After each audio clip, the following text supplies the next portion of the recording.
Start small. Step one, what he said, don't reinvent the wheel. There are teachers in your buildings that have these lesson plans. Sorry, I just don't want to know students.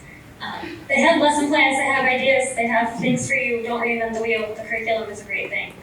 I started here at Carroll back in 2003, 2004, so I've just made these ladies feel old. There are three very important people in this room to me right now, Mrs. Sides, Mrs. Williamson, and Ms. Crumley over here, who, thank you, got me through math. I teach English for a reason. The best thing is, some advice I heard going through my classes, slow down.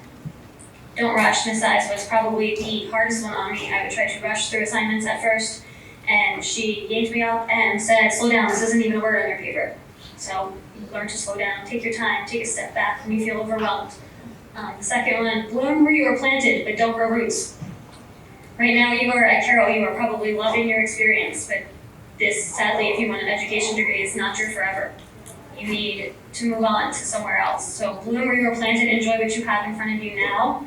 Don't be afraid to move on. Don't be afraid to challenge yourself for your next step.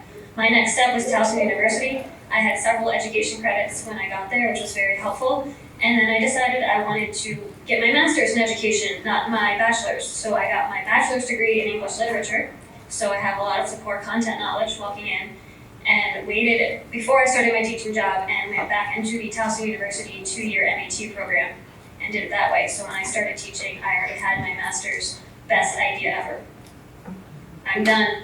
I'm watching colleagues try to grade stacks of essays, and I don't have to do both. They're trying to do homework and stacks of essays.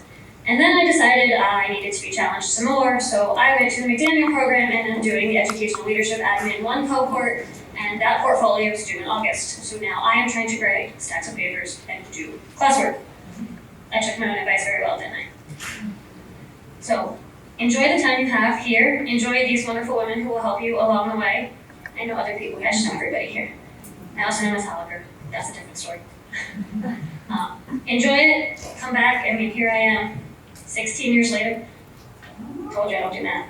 16 years later, I'm standing here speaking to you. This is where I started. I've only been teaching for 6 years. I'm ending my 6th year this year. We'll go into my 7th next year because of choosing to wait to go on to do the master's program. Like I said, worth it in the long run, and don't worry about your timeline. It is your timeline, not the world's timeline. So do you, and as a wise man once told me, you can do this.